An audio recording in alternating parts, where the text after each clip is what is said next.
Bonjour à tous et bienvenue dans votre édition régionale. Nous sommes le mardi 1er octobre. Voici les titres.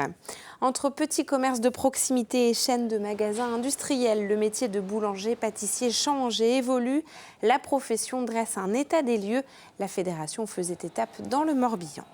Les intrusions non autorisées sur les voies de chemin de fer sont l'une des principales causes de mortalité sur le réseau ferré. Face à ce risque, la SNCF fait de la prévention auprès des lycéens bretons.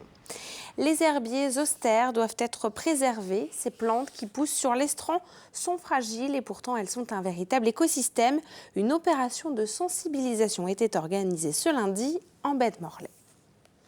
Et nous ouvrons ce journal en prenant la direction du port du Bloscon à Roscoff. Ce mardi matin, les douaniers ont répété le nouveau protocole à appliquer en cas de Brexit sans accord. Un exercice grandeur nature qu'ils ont réalisé à l'arrivée du ferry l'Armorique et avant la mise en route du Brexit le 1er novembre. Reportage de Sophie Lecroisier. Le terminal ferries du port du Bloscon à Roscoff accueille chaque année 5000 poids lourds. Cette activité fret est indispensable aux finances du port. Seulement, avec le Brexit, des changements de formalités douanières vont s'opérer.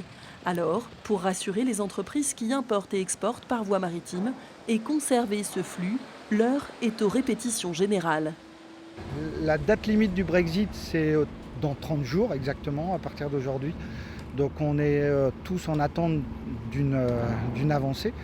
Et donc nous sommes obligés de nous préparer dans le cadre d'un no deal pour pouvoir assurer nos rotations à partir du 1er novembre. Une course contre la montre menée aux côtés des agents de la douane.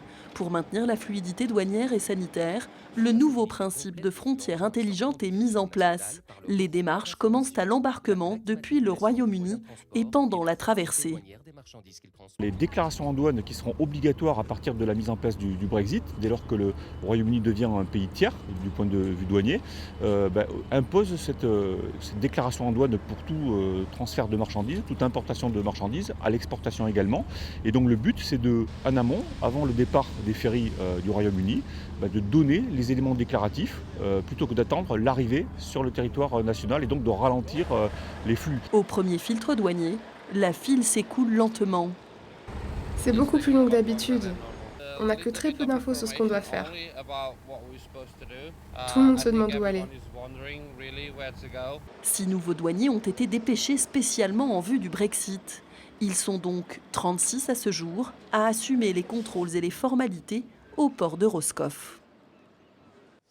La Bretagne compte environ 1700 boulangeries-pâtisseries. Et si l'image de l'artisan qui pétrit son pain à la main reste comme image d'Épinal, le métier a pourtant énormément évolué et est surtout très concurrencé. Pour dresser un état des lieux, la Confédération nationale des boulangers-pâtissiers réalise actuellement un tour de France des régions. Reportage dans le Morbihan avec Karine Chevrolier. Viennoiserie, pain, pâtisserie, dans cette boulangerie, tout est réalisé sur place. Le fait maison, une évidence, mais surtout une conviction pour cet artisan. Je suis artisan. À partir du moment où on me propose des croissants, des viennoiseries congelées, moi je dis non, j'ai toujours dit non. Pour moi, c'est hors de question. Je préfère arrêter le métier plutôt que d'acheter du congelé. Donc je pense que les clients le ressentent aussi. Ils voient la différence et pour moi, c'est primordial. Mais les artisans boulangers-pâtissiers se heurtent aujourd'hui à plusieurs problématiques, dans un quotidien déjà bien rempli. C'est la concurrence par les chaînes. C'est vrai qu'une chaîne qui s'installe dans un endroit a tendance à vider les centres-villes, des commerces. Donc les promos qui sont par exemple 4 baguettes achetées, 4 baguettes offertes, tout ça sont des vrais problèmes pour les boulangers. C'est le manque de personnel, des heures à n'en plus finir, c'est peut-être ce qui freine aux reprises des commerces. La clientèle est de plus en plus volage parce qu'elle a plus en plus de points de vente et on ne sait pas qui fait quoi. Pour se démarquer, plusieurs opportunités. Jouer un rôle de proximité, s'ouvrir aux tendances, se réinventer. On sait que les clients vont de plus en plus vers le bio, les produits sains, etc. Donc c'est à nous de se mettre au parfum, de faire les produits qu'ils souhaitent. Donc je crois qu'il faut suivre, continuer à avoir les forces qu'on a, c'est-à-dire le lien social et la qualité et la diversité de nos produits. Dès le moment où on aura fait ça, je crois qu'on a encore de beaux jours devant nous. Une charte qualité est actuellement à l'étude au sein de la Confédération. Elle permettrait de reconnaître et valoriser le savoir-faire de ces artisans. Et nous continuons à détailler l'actualité de la région. C'est l'heure de votre chronique Toute Image, la Bretagne en 5 infos, préparée aujourd'hui par Benjamin Bréon. La SICA de Saint-Paul-de-Léon passe à la vitesse supérieure dans le numérique. La coopérative finistérienne est désormais présente sur la marketplace Amazon, rien que ça. Elle y propose 7 paniers de légumes, dont 2 bio et un panier de condiments, livrables en 48 heures pour 19 à 29,50 € selon les commandes. 8 exploitations, toutes situées dans le Nord Finistère, participent au projet et chacune envoie son propre panier, à retrouver dans la catégorie épicerie sur amazon.fr. Voir le Gwenadu fleurir sur les réseaux sociaux et les smartphones, c'est le défi que s'est lancé l'association www.bzh qui veut obtenir un emoji aux couleurs de la Bretagne. Elle a déjà récolté 25 000 signatures de sa pétition et veut désormais lancer début 2020 une vaste campagne de communication. Vous voulez en être? Un financement participatif a été ouvert sur kengo.bzh, objectif 20 000 € d'ici un mois. Scène insolite ce mardi matin dans un bus de Quimper Agglomération, alors que 4 jeunes hommes étaient montés à bord sans payer et que le chauffeur se refusait à intervenir pour ne pas envenimer la situation. Tous ont vu débarquer le maire de la ville, Ludovic Jolivet, qui avait assisté à la scène et qui, ni une ni deux, a sorti les contrevenants sous les applaudissements des passagers.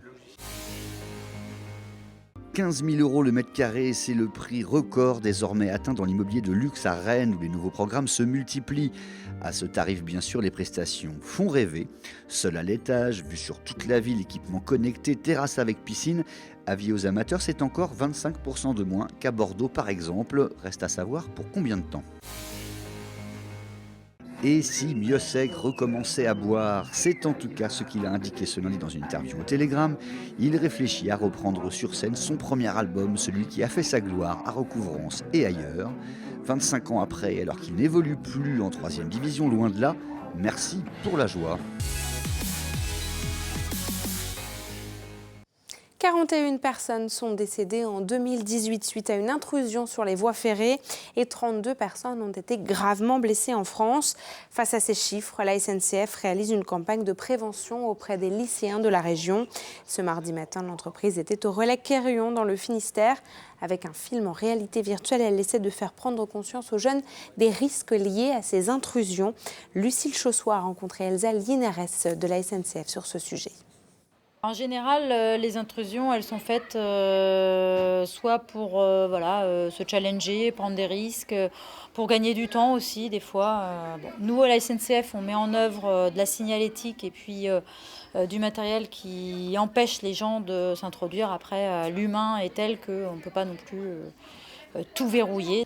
Les matins et tout ça, je vais à la gare et des fois, il y en a, ils s'approchent des rails et ils prennent des photos sur les rails et tout ça. Et voilà. Autre sujet ce mardi, le coefficient de marée était de 112, une période de grande marée propice à la découverte des herbiers zoster, des plantes sous-marines, véritable concentré de biodiversité. Cette faune est très importante dans la baie de Morlaix, elle est aussi méconnue du public, comme l'a constaté Frédéric Lorenzon et Lucille Chaussois lors d'une opération de sensibilisation. Avec un coefficient de 116 ce lundi, la baie de Morlaix offre un spectacle grandiose et de belles opportunités de pêche.